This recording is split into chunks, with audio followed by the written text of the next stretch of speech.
Good afternoon, everyone, and welcome back. This is still cross-border day, day 4 of Tamebay Live. And my name is Bobby Tullis. I'm the MC for the day, for this stream at least. I'm from GFS. If you don't know who GFS are, GFS is the industry's largest provider of multi-carrier services and technology. So our job is simply to take care of parcels from checkout to doorstep and back again anywhere in the world. So with that, it is my pleasure to introduce our next speaker and the next session, which is all about financing your global business. And we have here Leonardo Felisberto. I hope I've said that properly. Perfect. Leonardo, excellent. I love the name.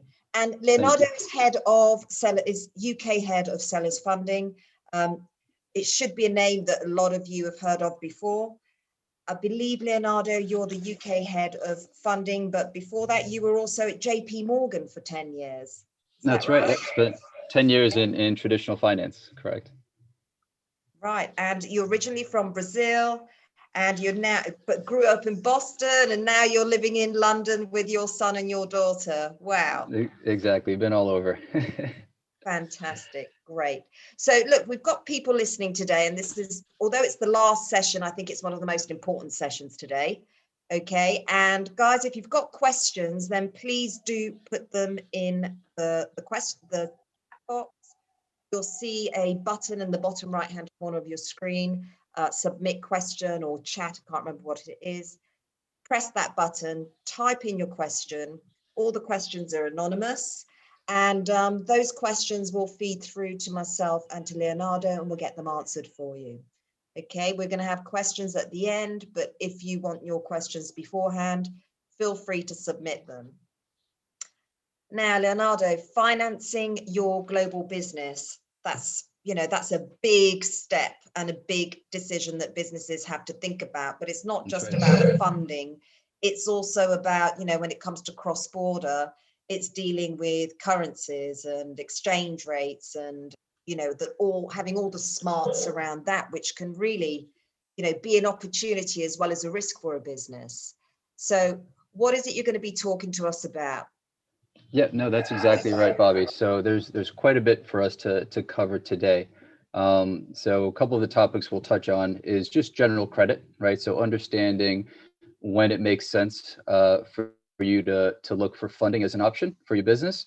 And then we'll take a little bit of a deeper dive into cash flow management, which ties in directly to whether or not funding makes sense for your business. And as you had mentioned, in the end, we'll kind of wrap that all up with the cross-border aspect of it, right? So looking at sales that you have in different geographies, how do lenders look at that, right? In terms of increasing your borrowing power, right? Being able to borrow for the sales that you have across different currencies, different geographies. And then also, how are you able to access that funding potentially in those local currencies as well, right? To the benefit of your business. So so no, thank you for the introduction. Good afternoon, everyone. Appreciate everyone taking the time to join this session. So with that, we'll get started. So before diving in, I wanted to just read this quick introduction just to kind of set the stage for everyone, and then we'll get to it. So the advent of a global e-commerce industry created new dynamics and a world of opportunities for small business owners. These businesses, let's call them e-merchants, suddenly were able to access millions of consumers worldwide and faced exponential growth. Multi-million-dollar businesses were created in a matter of months. Small businesses benefit from the infrastructure, readily available technology, and ample access to consumers offered by marketplaces like Amazon, eBay, and Alibaba. Media platforms such as Google, Facebook, Instagram, and LinkedIn allow these small businesses to gain brand exposure to millions of consumers, and multi-channel platforms like Shopify, Magento, and WooCommerce, amongst others, provide tools for a robust online presence. You've probably heard this narrative countless times from retail consultants, influencers, and service providers, but most of them understate the also exponential challenges e-merchants face when dealing with logistics, advertising, cross-border payments, and financing, which is a lot of which has been covered during this week. According to the U.S. Small Business Administration, The main reason why startups fail is poor cash flow management. So today what we're going to do, as explained previously, is share our experience at Sellers Funding and highlight some of the key aspects of common mistakes, specifically related to the e-commerce industry. All right.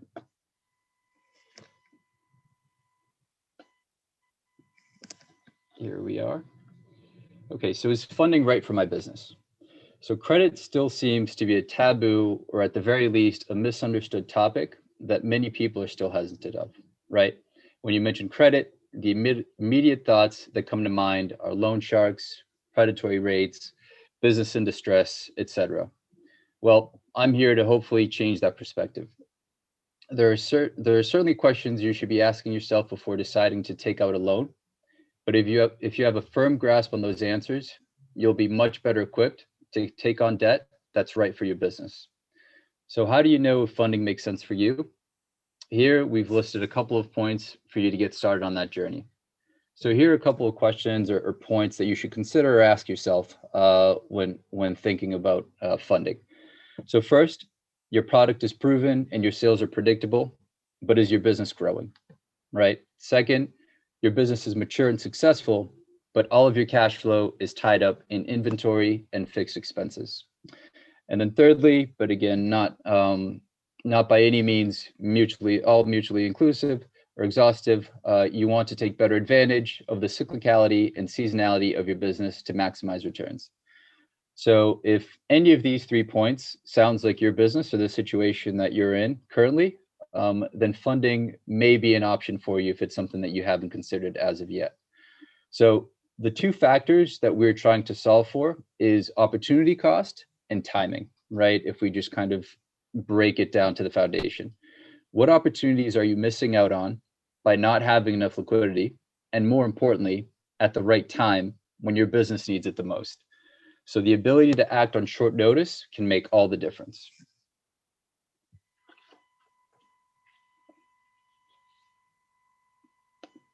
Sorry, next slide. All right, so borrowing with a purpose. So we often advise our clients to make sure they're borrowing with intent, meaning they have a clear plan in place for how those funds will be used to help grow their business and not to save it. In order to scale any business, capital is almost always needed to make new investments. This is where the challenge often lies, finding that incremental dollar to invest when cash flow is entirely tied up in fixed costs. So by using financial leverage or debt, you can use funds to cover predictable costs with a proven ROI and have enough liquidity to invest in additional streams of revenue. Freed up capital offers businesses the financial freedom and flexibility to invest in what we call multipliers, which generate a direct incremental return for the business. So example of these are listed on the slide and include advertising, research and development, investing in new people and staff, and relationships, which can be events, joining different groups, and different types of strategic partnerships that you can invest in. All right, so now we'll take a deeper dive into cash flow management and why, in our experience, so many businesses struggle when it comes to this topic. Specifically, we'll highlight 4 of the most prevalent issues that we come across which lead to poor cash flow management. The first being the absence of KPIs, key performance indicators. Second, debt profile of a business. So a combination of poor and limited funding options and lack of coordination between payments and incoming cash flows. Third, large lead time between accounts receivables and purchase orders. And lastly, product selection when dealing with inventory management.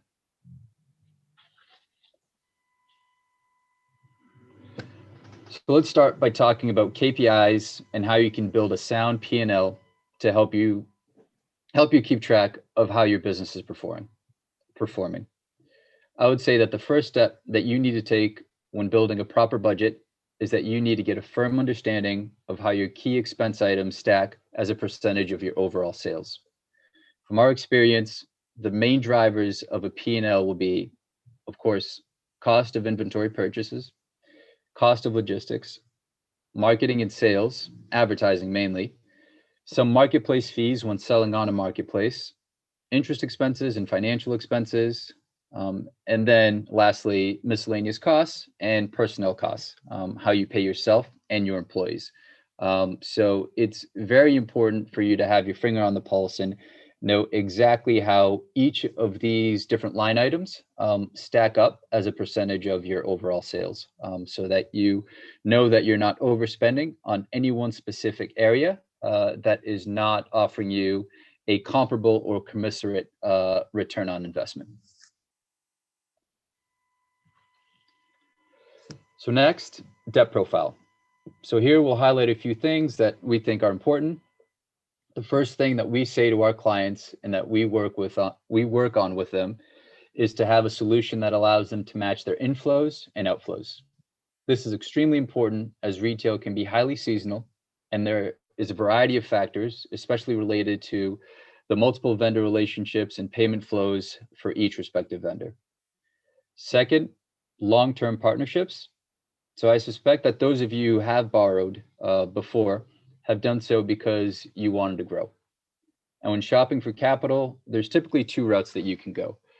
You can bring in a capital partner and dilute yourself, or you can borrow money. So we would equate that to a capital partner, let's say, to a marriage, whereas a credit provider can vary from a short-term date to a longer-term relationship without the risk of a messy divorce. So when performing your due diligence, it's important to understand exactly what you are seeking. If it's more strategic in nature, it may make sense to attach yourself to the right capital partner that will open the right doors for you. However, if you're happy with the course your business is on and just need additional capital to keep you up with demand and grow, then lenders may be the better fit for you. But even with lenders, it's important for you to do your homework and ensure the lender you select understands your needs and is familiar with the industry that you operate in, so that they will be there for you for the long run. Third, focus on return on investment. Often people have a fixation on annual costs, but most of the decision making needs to be done at the purchase order level. So look at the absolute financial cost for you when you are making the purchase order. See how much the overall cost of funds will cost you and what the absolute return will be. When you look at your return for a specific purchase order, this figure typically isn't annualized. So why annualize your cost? You need to look at the absolute cost, so the fees and the interest rate that you'll pay for a specific order. So we feel that that's a more accurate representation of, in order to determine what your ultimate return on investment will be.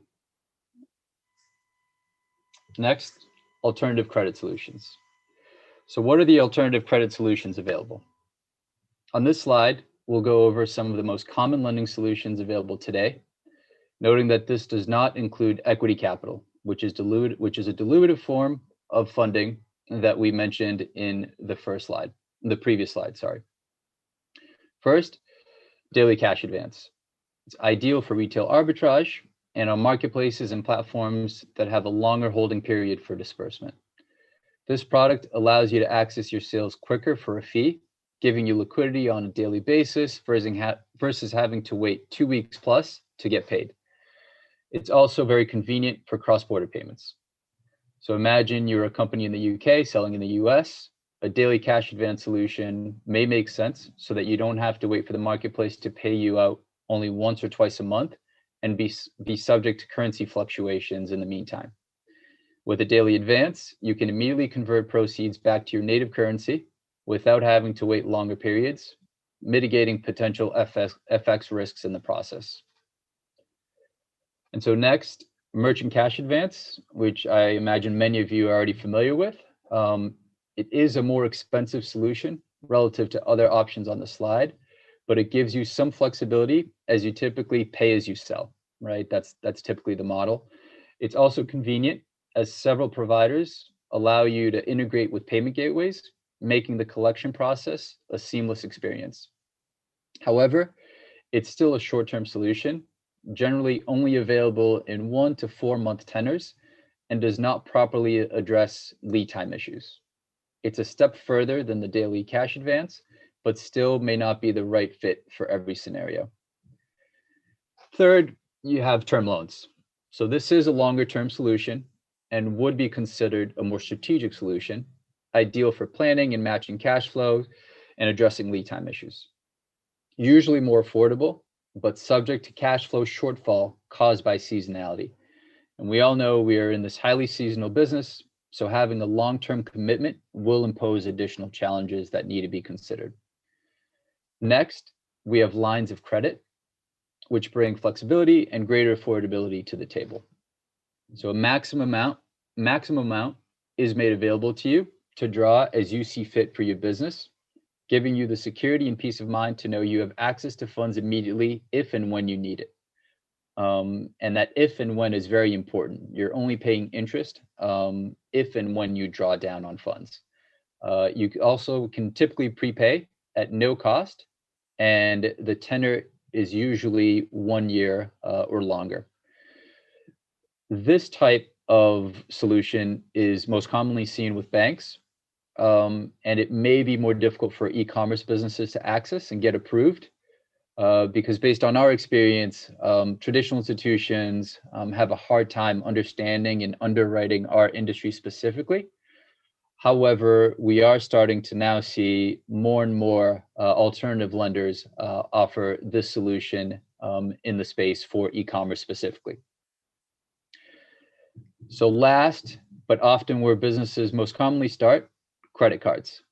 So many folks initially only have credit cards as a source of capital when starting their business. Oftentimes it's actually a personal credit card that's used to get the business off the ground and running, and that's completely understandable. However, as the business grows and matures, it's not sustainable, right? Not only from a business perspective, but from a personal standpoint as well. Obviously, you don't want to be putting your personal credit at risk. So for one, credit cards also limits are often lower than what you can get with some of the other options listed on this slide, and typically at higher rates. However, many business credit cards do offer cash back and other beneficial perks. So I wouldn't say to rule them out completely. I think it makes sense for smaller day-to-day expenses that can be managed and cleared on a monthly basis while exploring some of the other options for your longer term needs.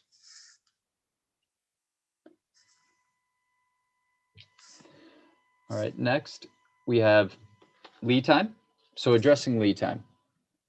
The idea here is just to highlight how important it is for you to have a good relationship with your supplier and be on good terms of trade and have good terms of trade with your suppliers as well. That lead time can take anywhere between 30 days to 120 days, as all of you know well, depending on where you source your products.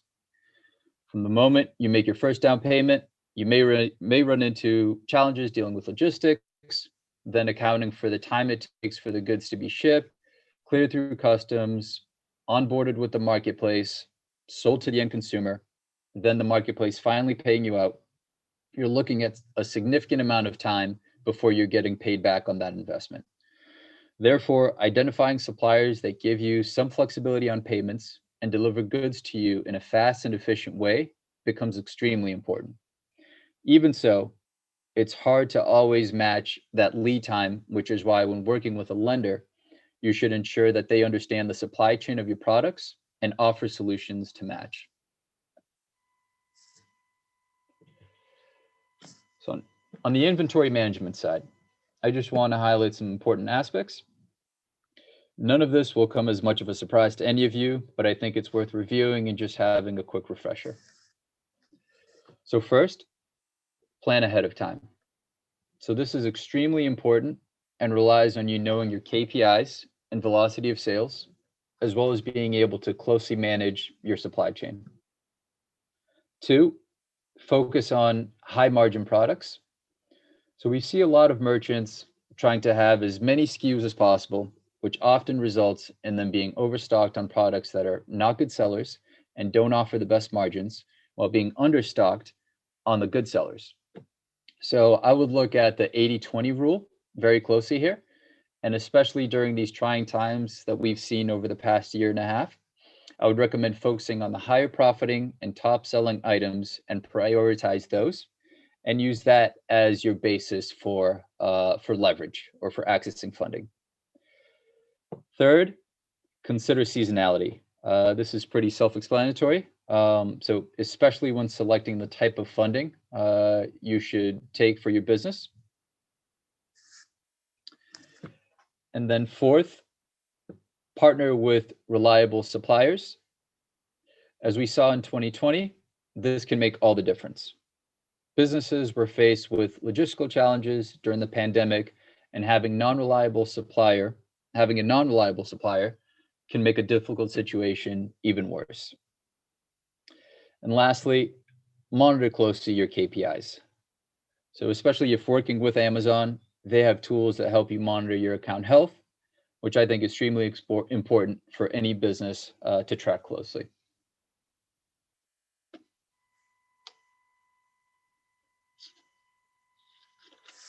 All right, so for this section, a couple of the key takeaways here is to monitor your liquidity ratios, right? So your cash to assets, your current ratio. Liquidity ratios, typically we want to see anything above one or above is a sign of healthy cash flow and healthy liquidity for a business. Again, the idea is for you to be trending towards that, even if your business is not necessarily maybe meeting that level of standard yet. And then anything obviously significantly above that is just going to give you even more of a safety margin for your business. Second, focus on margins. Again, maximizing ROI above all else. And then we want to take a look at matching cash flows, right? So looking at paying lenders, paying suppliers, and then inflows that are coming in for the marketplace or the payment processor for the platform that you're paying on.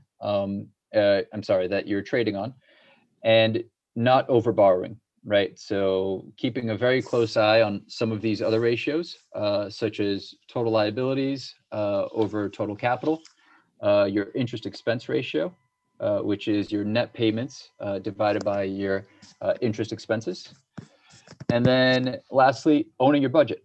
So knowing exactly what your costs are, what they look like at all times, monitoring the velocity of your sales, and if there are any changes to that rate of sale as well to your business, and being able to adjust quickly to that. And tying in with that is planning ahead of time for further inventory purchases. Leonardo, before you carry on to the next bit, can I Yeah, cut in, because I'm dying to ask one question? Please do. And certainly one thing we learned with the pandemic, right, which came out of nowhere, is that you need to have a plan B. You need contingency. You need to be prepared for the unforeseen. So where does risk mitigation, contingency come into the financial planning side of things? Yeah, I think that's a great question. I think if there's anything that we've learned from the pandemic that we've gone through is being able to have some sort of reserve, right? I think that's critical for any business, and I think it does actually tie in pretty nicely with funding, right? So what you know are to be your fixed costs or your proven ROI products.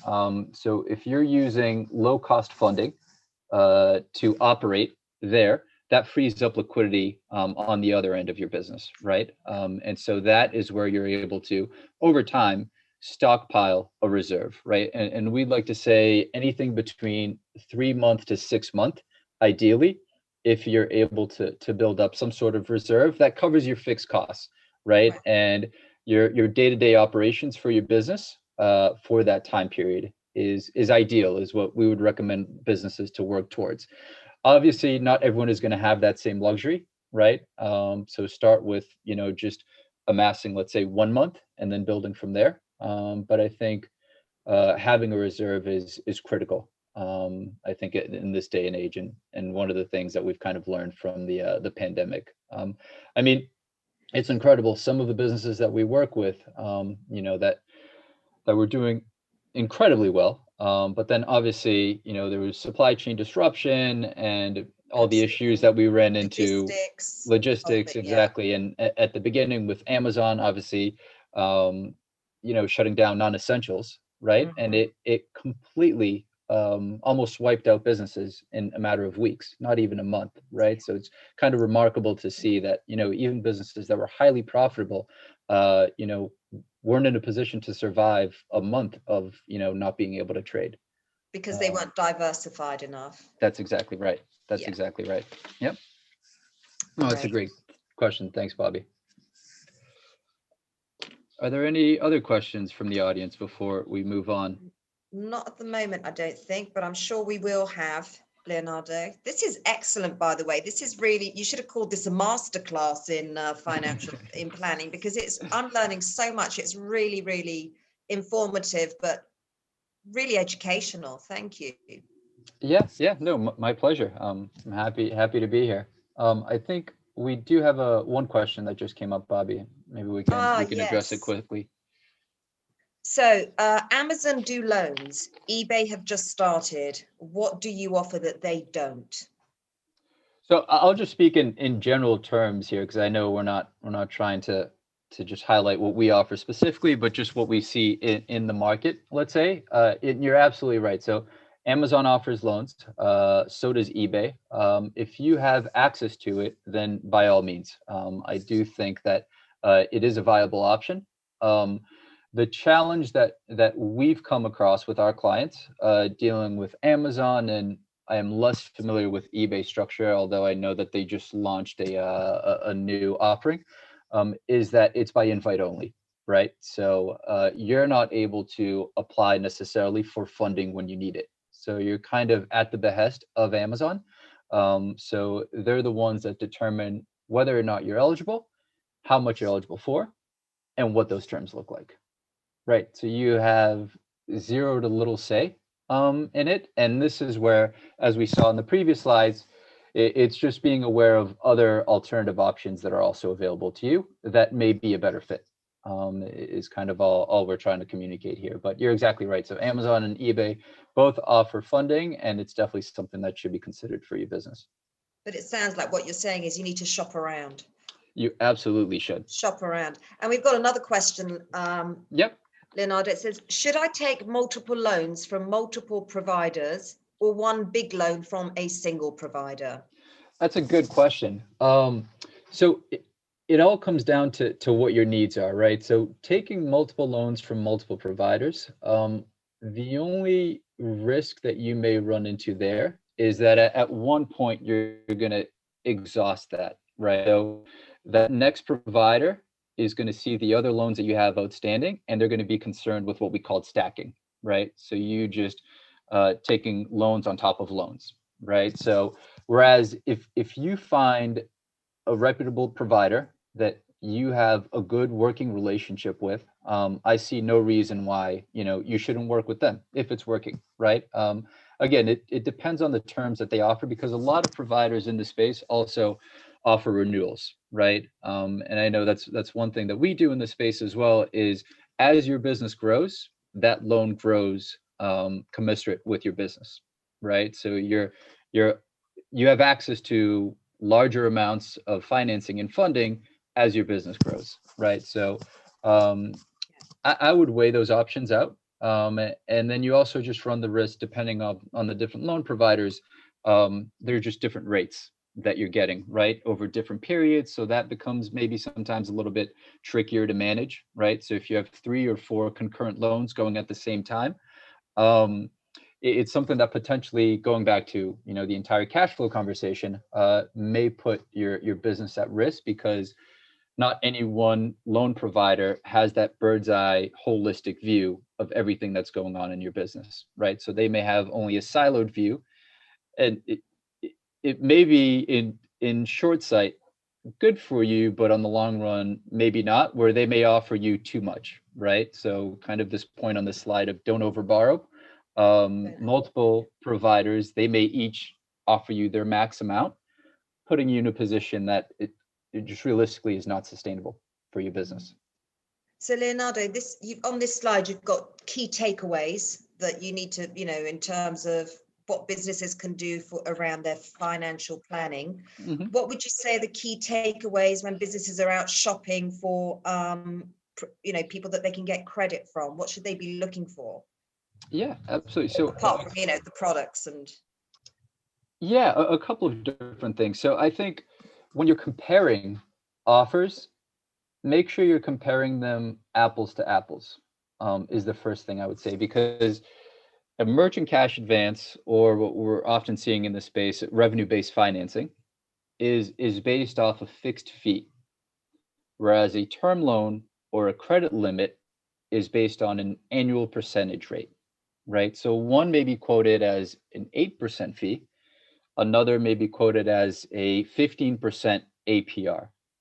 So if you kind of just look at it from the naked eye, you think, oh, that 8 sounds a lot better than that 15, right? But that 8, you're probably paying off in a period of 3 months, maybe 6 the longest, right? And that's being generous. Whereas that 15 is over a 1 year plus period, right? So when you annualize that 8 now looks more like 16 or 24 or even higher, right? So it's very important for you to compare these apples to apples Yeah. to really understand what it is you're paying for, right? And how long you're receiving that funding for. Another, I think, very important thing to look out for and ask about, tying back to matching cash flows and lead time, right? Make sure that you do your due diligence on the lender that you work with, and they understand your space, and they're working for you, right? They're providing a solution that makes sense for your business. Because if I'm taking out £100,000 loan and I have to start paying it back in 2 weeks' time, I haven't had a chance to have that £100,000 work for my business. I'm already having to start to pay it off. So I'm not seeing an ROI on that investment until after I order my inventory, right? Receive it, and we went through the process, and I start making money off of those sales. So there are lenders out there that are going to offer either a grace period or an interest only period, right? To match that lead time for your business. So that's another important point that I would highlight as well. That's excellent. And I don't think those are obvious things that people think about. I think you hit on something right at the beginning, which was, it's almost like if you're asking for credit, it's almost, you almost feel bad about it because you think it's a sign that your business is in distress. But actually, this is a two-way transaction. They're making money out of you. You need to make sure you're getting the value back of what they're doing for you too, right? That's exactly right, and we see that every day, Bobby. It's sometimes I think part of the population is just hesitant to kind of seek funding because they look at that as a failure, right? So my business isn't successful enough to sustain itself, so I need to apply for a loan to be able to grow my business. But I mean, when we just take a step back and look at it, the biggest companies in the world, biggest institutions in the world, all have billions of dollars in debt, In right? debt, That's how yeah. they fund themselves. It's just how you use it that makes all the difference in the world. So if you're using it wisely, I think it's actually very difficult for you to scale your business without it, to be honest with you. Absolutely, yeah. Unless again you find a bag of cash, underneath your porch, which maybe not a lot of us are lucky enough to do. But yeah, no, it's very difficult. Fantastic. Okay. All right, perfect. So just shifting gears a little bit, guys. I just wanted to also touch on the cross-border landscape. So just to kind of set the stage, I just want to quickly read this bullet point. So according to the cross-border payments and e-commerce report for 2020-2021 by the PayPayers, the global cross-border B2C e-commerce market will reach 3.9 trillion euros by 2027. Now, consider the fact that every single one of these cross-border transactions involves multiple fees: transaction fees, exchange fees, and that's before you account for the FX markups, so the exchange rate markups charged by most banks and payment platforms. For e-commerce sellers with a global footprint, sending and receiving money internationally is slow, expensive, and often still inefficient. If you've been in the e-commerce game for long, you're likely already aware of the damaging impact transaction fees can have on your end of year financial results. In the day-to-day, it's easy to overlook these small fees as just another cost of doing business, but over time, they can become a serious drain on your profit margins. So for businesses that operate in multiple geographies and currencies, transaction fees coupled with hefty currency exchange costs can feel like death by a thousand cuts to your PL. So to ensure you limit the downside as much as possible on your global transactions, look out for payment platforms that offer, one, the ability to hold and convert payments in multiple currencies. Two, zero cost for withdrawing funds to your account. And three, low transparent fees and currency exchange rates. So as we all know, e-commerce is becoming more and more global by the minute. An ideal payment platform will be able to keep up with the changing e-commerce ecosystem by offering affordable, transparent, and flexible options that allow you to do business wherever you need to. And so just quickly wrapping up with this slide, going a little further. So how do you choose the right currency exchange service or provider, right, that works for your business? As most of you are probably already aware, you're really limited to these three options. If you sell or trade on Amazon, you have the option of Amazon's currency converter platform, ACCS. You can turn to traditional banks who charge antiquated rates and have zero motivation to offer competitive rates because they're dealing with institutions. And then thirdly, you have PSPs, payment service providers. And so obviously, our recommendation is to consider a PSP. We see them as being the most viable option for the e-commerce space. They're flexible and they offer much more competitive rates than the other two options. But even within the PSP space, which is getting a little crowded, I think there are a couple of things that you have to be mindful of when shopping around. So first point is the multi-currency account. So make sure that the PSP that you work with enables you to house various currencies in one account or under your relationship, I should say. There are some providers out there that require a payment to be made, so you're not able to hold a balance in a foreign currency. That may be fine for some folks, but I know for other businesses that just doesn't work, right? So let's say that, for example, USD. There are some PSPs that offer a collection account, so you're able to receive in USD, but you have to immediately convert that and repatriate that back to GBP to a receiving account, right? Where some businesses may just want to hold that balance in USD, right? Because they pay their suppliers in dollars, or they have other expenses in dollars, or the dollar is just at a very weak point right now against the pound. So it's just not a good time for them to convert back to pounds. So they would just like to sit on the dollars, right? So very important that you're able to actually hold a balance in those foreign currencies, I would say. Secondly, equipped with transacting capabilities, right? So make sure that you know who you need to pay out in what currencies and what countries, and that PSP offers that service, right? So whoever your supplier is, wherever they're based, make sure that PSP covers that country, because it's not always necessarily the case. So that it's a good and fair question to ask that actually should be asked prior to onboarding. And then thirdly, reasonably priced. So ensure their pricing is affordable and fair. So that goes without saying. This has become a very competitive space, and it kind of ties into the fourth point, which is transparency.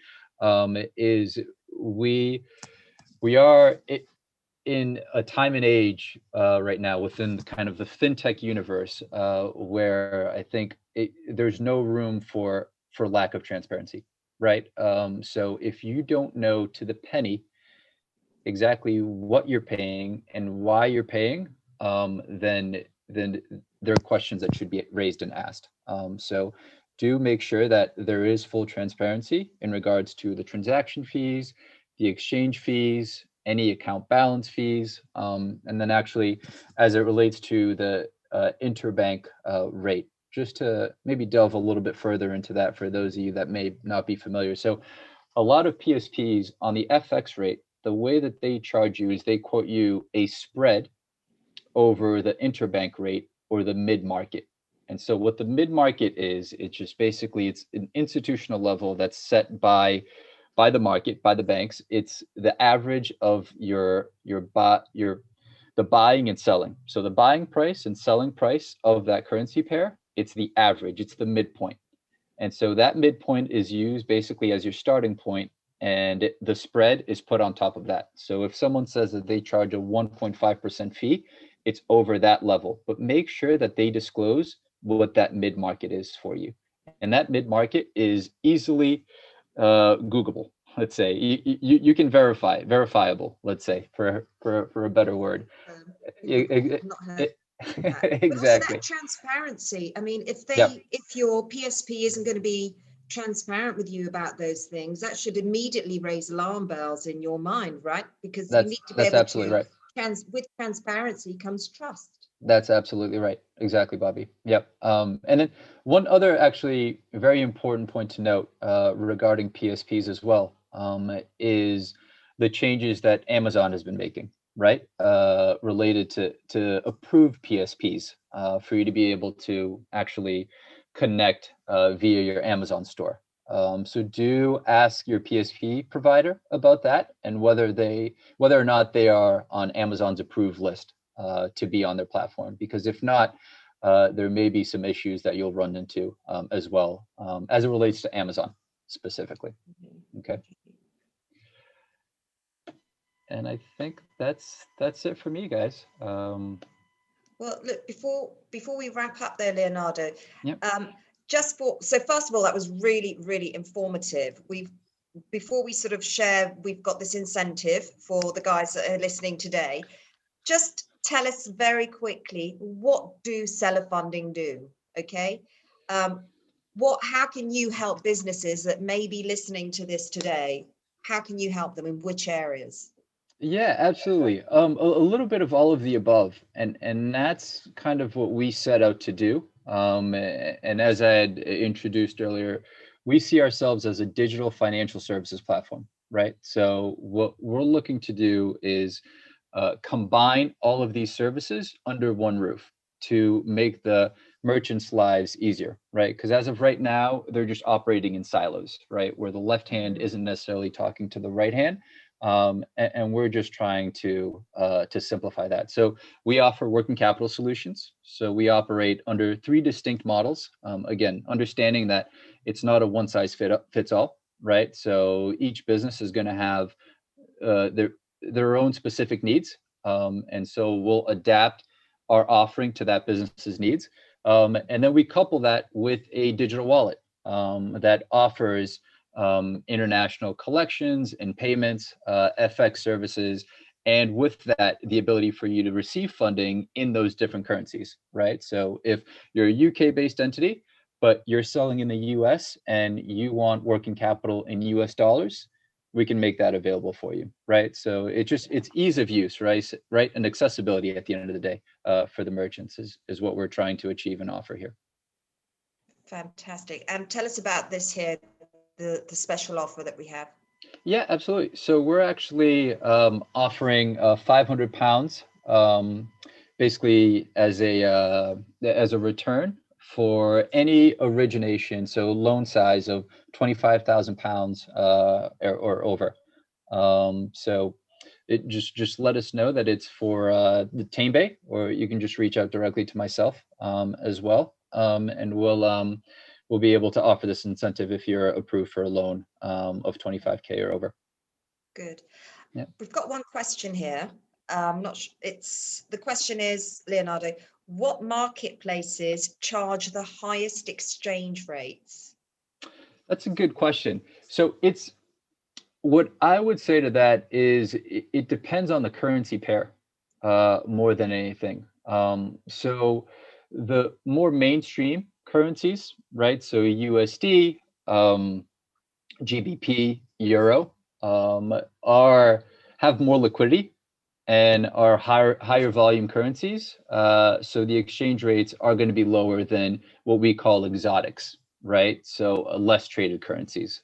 So your South American currencies, or your Eastern European, not part of the euro type currencies, your Asian currencies. And then for Amazon specifically, the way that they work is volume based, right? So it depends on total volume during the year is how they tier you, right? So I know that their top tier is 10 million. So if you're doing turnover of 10 million or over annually, you're going to be getting their best rate, right? And they have four different categories that they set. And most providers are probably going to do some version of a volume based, right? Which makes sense. Yeah, So because the that's the more biggest that driver for you their trade, business. that's exactly right. That's exactly right. Yeah.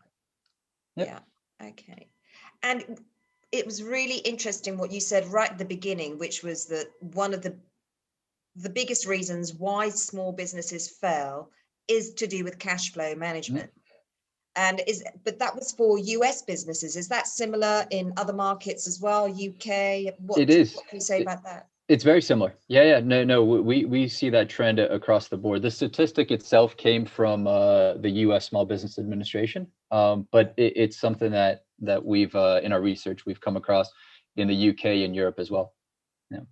Yeah, I guess it kind of makes sense because if you think about if you're a small business who's so busy in the day-to-day operations, the running, you can even be picking and packing orders yourself, that just keeping an eye on your cash flow, what's coming into the business, what's coming out, and making sure that you've got more coming in than going out it's very difficult to spin all those plates, isn't it?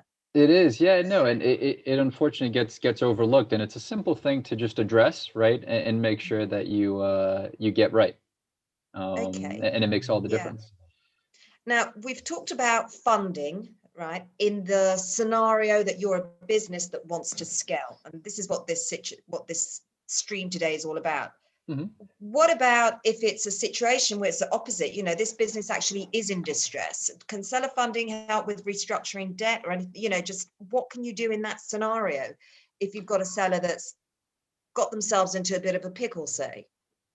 Yeah, so as long as, and it's actually funny you say that because we obviously came across quite a bit of these types of situations last year, Yeah. right? Yeah.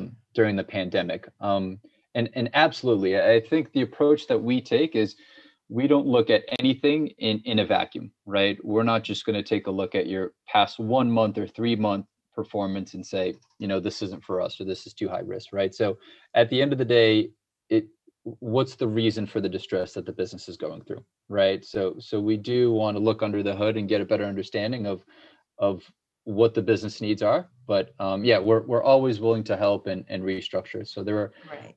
a high number of clients that we had in 2020 that we ended up restructuring, and that's where, in the part of my presentation, I said just make sure that you're partnering with a lender that understands your business, right? Because Yes. when it's easy for a lender to offer funding when things are going well, right? But when things you Go the turn other and way. get a little bit more difficult, exactly, where are they going to be, right? Do they That's so understand, important. and are they going to walk with you side by side, or are they just going to turn Mhm. their backs on you? So yeah.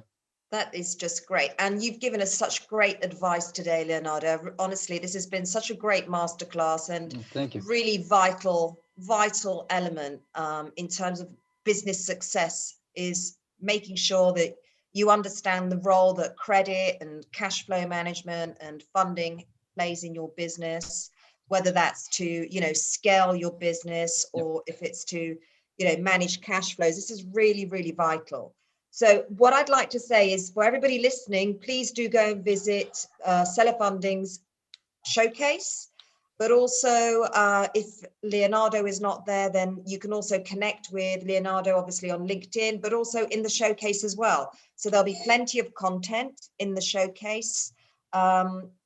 Book a meeting with Leonardo if you want to. You can do that via your showcase. Absolutely. And please do take advantage of the offer as well as all the great advice and support you're going to get. So thank you very much, Leonardo. Yeah, my pleasure. Thanks for having me. Thanks, Bobby. Thank you. Thank you. And we're going to wrap up now the day. So it's been a fantastic day. So thank you all. If you've been with us throughout the whole stream, this was the cross-border stream, which if you've been with us, you would see that it wasn't just about cross-border selling. This was more about being able to take advantage of the massive growth opportunity there is out there in international, and how you can grow your business internationally. So we heard from C Discount, we heard from other marketplaces, and the role that marketplaces offer in providing that first step for businesses to be able to dip their toe in new markets.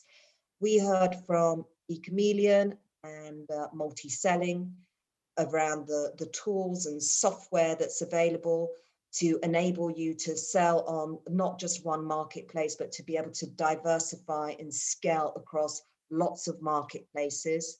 We heard from all our lovely carrier partners at GFS. So we had Hermes here, we had UKP, Linux, and DHL, and I want to thank them for that, because what we talked about today was every single piece of the jigsaw puzzle that you need to bring together if you are going to sell abroad and grow and scale your business. You need software, you need marketplaces, you need financing, and of course you need to have a solid logistics backbone, because delivery is not just about getting the parcel to your consumer.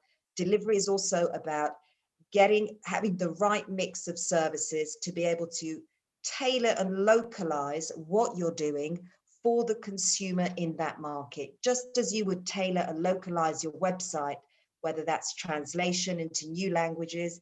You have to be thinking about the same when it comes to delivery. So bring that all together: delivery, returns, marketplaces, financing, software technology that's going to enable you to scale and automate and be far more efficient. And you've got all the ingredients to grow successfully across the, outside of the UK. So I've certainly got a lot from today. I hope you have too. I want to thank our key sponsor, which is eBay. Also want to thank all our wonderful presenters today. And please come back tomorrow. There's one more day to go, and tomorrow is going to be fantastic. I think it's about expanding on marketplaces. So we're going to have Google and a whole host of other great presenters. So I won't be here, but please do come back tomorrow. Thank you very much.